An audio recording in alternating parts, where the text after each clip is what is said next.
So, hello, Willard Wigan MBE. Welcome to the University of Warwick, and congratulations on your honorary doctorate. Thank you. How does it feel to receive an award like this from the University of Warwick? I would say the most exciting time of my career as an artist, as created the smallest sculptures in the world. I've finally been honoured for something very big, for something very small. And it's made me feel, I suppose, put it this way, if I was dreaming, I wouldn't want anybody to wake me up right now, because it's the best feeling I've ever had, I suppose, to be recognised. From an early age, kids used to see my work and they were blown away. Then I realised something big was going to happen with this little stuff that I was creating. It's almost like a small key, very, very tiny key that opens up a huge door. Yeah. And behind that door is all the wonders of the world. And it's the wonders that has made me realise that I was a part of that. Mm. And this occasion for me has made me look back at my past, look at what my school teacher said to me. My school teacher said to me, I don't have a brain. So they said that to the Scarecrow in The Wizard of Oz, but they made a mistake. I think you're right.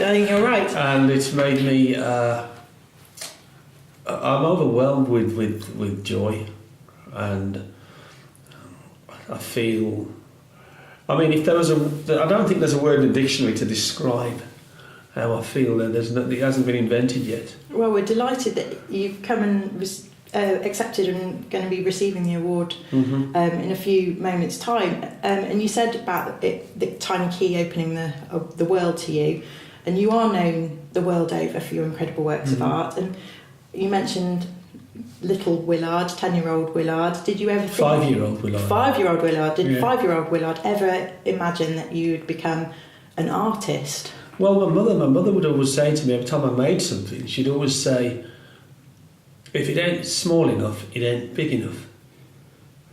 So that was when I realised then that I had to go on a journey to honour my mother's words, because she'd say the smaller it is, the bigger it'll become. So I learnt, just by those few words, to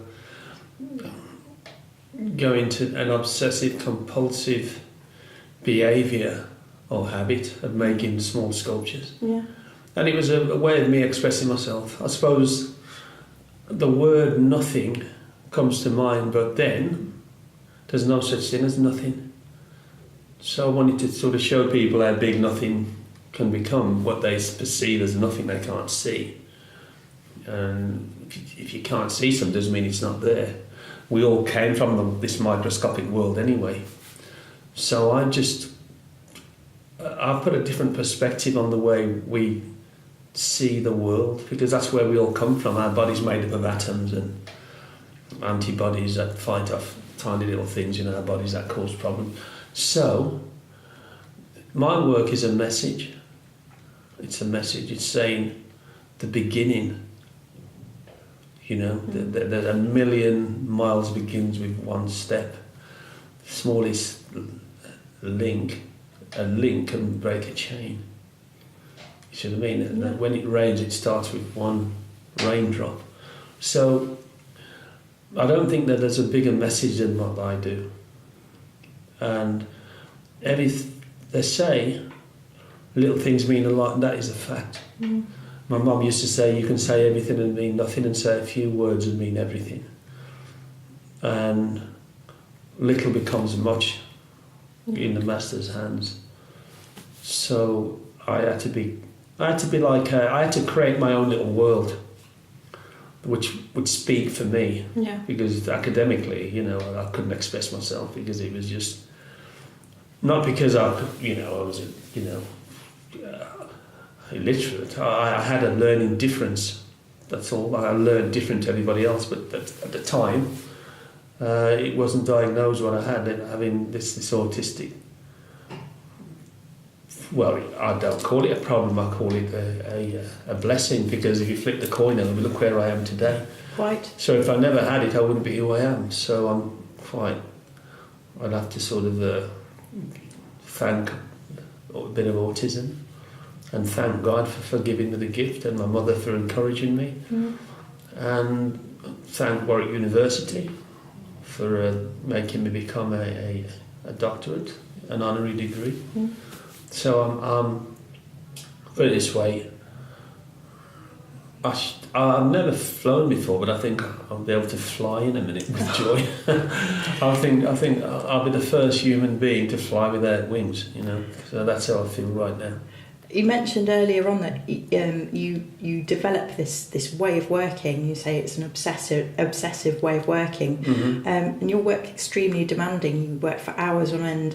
Tell me a little bit more about how you've changed your body and your lifestyle. You've sort of suffered for your art, to coin a phrase. Well, put it this way, I've actually become like a recluse. I've been locked myself away regularly. I've worked 18 hours on one piece. I've sacrificed a lot of things by not going out, and while people are out, I'm locked in my little room working away. But I'm always sort of listening to myself to say, it ain't good enough, it ain't small enough, it ain't good enough, it's not small enough. But that helped me, you see, that the reward for that is I'm now the greatest micro artist that ever lived. My legacy is spreading like a tornado. You know, it's like they say in boxing. My good friend Joe Egan, who sparred with Mike Tyson, fought Mike Tyson, but was never knocked out. I think he gave me the best compliment. He says, "I've never been knocked out before, but when I saw your work, I was." So that's great, and it's. I see the journey from a 5-year-old to now. And I see all the little obstacles, so I sort of went around them. If I couldn't run, I'd crawl. If I couldn't crawl, I'd roll. So I'd find ways of sort of making people understand and accept that I had something else. My mother used to say, it's a diamond, you're a diamond inside a dustbin, a big diamond. But people haven't taken the lid off because I think there's rubbish in there. But your mum seems to have really had a positive influence on your life. What she says, you've repeated phrases that she used to tell you. So that was a big influence for you. Yeah, that's what it's like. You see, when you have this condition, if you tell me I'm good at something, then I'm going to get obsessively. It turns into an obsessive habit. Because you've told me I was good. So your mum saw that? Yeah, it's like if I was taking the lid off this water at 5, and then you told me I was good at doing that, then I'd be doing this for the rest of my life, and nobody would be able to take the lid off a bottle of water as good as me, because you told me. Yeah. So therefore, now that I've been told, not just by my mother, by the kids that used to see my work, friends, and they were so blown away, especially when I did the whole of the Beatrix Potter characters, a carved on a toothpick, and I showed the kids at school. They used to give me freppins so they could see it. You know, then I realised I was one of these kids that would go off into my own world. I used to believe what I used to see or what I used to hear sometimes. And when I saw the pop group, the Beatles, I thought that they got it from beetles, little insects. So I found 4 beetles and I held them in my hand when I was 5 and I was singing to them because I thought they would sing back. So I had them by my ears for a long time, but they never did sing. Because I used to sing, yeah, yeah, yeah, yeah, let it be, and I was doing it for a long, long time. But I never used to hurt them. I used to thought that because I thought they could sing because I didn't know any better because my autism was making me find something that would be irrelevant to other people. Yeah. So I would always believe things. You know, I would. The one time there was a trip to Nuneaton, and I didn't want to go because I kept thinking you'd starve. I kept thinking nobody's going to have anything to eat, so I didn't want to ask them. I skived off school, so my brain was sort of, you know, I used to think rigor mortis was a woman that lived at the hospital, and then she'd chase you and turn you into stone. So my brain was sort of creative in such a way that it could form a novel, because I had to do it. I had to defend myself with my work. I had to do something. I had to do something to make people realise that, you know, there's. I didn't turn right. I didn't turn left. I turned right. So I had to turn right. So the right thing was for me to carry on and create works of wonder. Sorry. You said, you know, your work has made the world look at small things because you felt small as a child because of your autism and dyslexia. And so speaking to the next generation, what advice would you give to young people who perhaps don't feel big enough to take on the world? Well, I would say one thing to them, right, is persistence and belief and your mindset. You've got to believe in what you do. And as long as you have that belief, you can do anything. Your brain is a very powerful thing. And if you want to do something within reason, you can do it. If you tell yourself you can't do it, then it won't happen. It's like, I suppose, doing something that you don't. If you do something that you really want to do, you do it with pleasure. And sometimes if you feel as though you can't do it, what actually happens, you start to have a bit of discouragement in your mind, and that's what you've got to battle against. That you have to have a fight with encouragement versus discouragement, and then encouragement will knock out discouragement, because that's what happens, because we tend to think things too much and we listen to what other people say, and we listen to the word can't, and we listen to the word nothing. Nothing doesn't exist because there's always something. So the nothingness is something that we use to describe less. So sometimes people put that on themselves, and then they wrap themselves they sort of start to sink in a quicksand of despair. So they start to go down into this hole. But what they have to do is climb out and don't allow it to swallow you. Right. Because once that swallows you, then there's no return. You know, and it's all to do with, because sometimes people don't have qualifications, but they have a hidden skill, and they become a frontier with that skill. Talking about hidden skills, Coventry obviously has been awarded City of Culture 2021. Have you got any thoughts on bringing Coventry up on a national scale? How it might affect profiles? Yes, I'd like to put an exhibition in Coventry. Great. No problem. I'm ready to do that. Put an exhibition in Coventry. Put it this way, I want the world to see my work, so I'll tour it around so people can see it. You know, that's what it's all about. And I'd like to do something at Warwick University to put on an exhibition for maybe 2 weeks. Great. And then do a charity event or something, raise some money. What's your next challenge? You've put camels through the eye of a needle. You've beat your own record for the world's smallest sculpture. What's next on the card for Willard Wigan?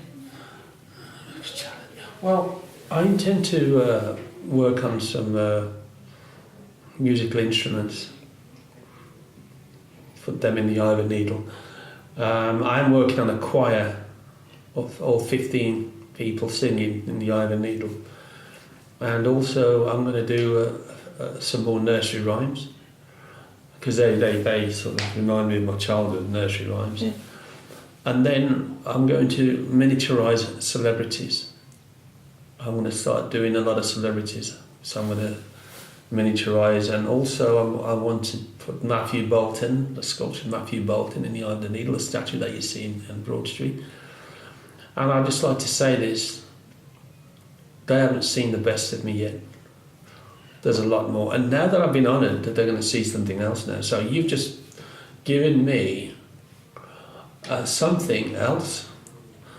So now you've made me understand and realise who I am and what I've done. It doesn't change me as a person. I'm still very grounded. I don't change. Still go to Marks and Spencer's. I still go to Poundland. W.H. Smith's. I still do all the things I've always done. It doesn't change me. No. And as long as I inspire people, that's the most important thing, for people to see what I've achieved. But I'm going to take my work to another level. I want to do some work with the medical profession. I'm thinking about raising some money for the Art Foundation. I want to get a little heart, sculpt a tiny heart, 24 karat gold, smaller than a full stop in a newspaper, and drill a hole in the middle and put a little baby inside and call it Heart of Gold. Wow, that sounds That's incredible. What I want to do. And that will be auctioned and money will be sent to the Children's Hospital. So I like to sort of give back a little bit and do things to sort of... It's like... You see, my work is like a voice, but it's very, very loud indeed when you hear it. Even though it's tiny, you can't see it. But when you do see it, it's the biggest, loudest thing you've ever seen in your whole life. When I was invited to Buckingham Palace to receive my MBE, great honour, and then invited back again to deliver a crown for the Queen, which I made, which was the Carnation Crown for the Diamond Jubilee, which fits on a pinhead.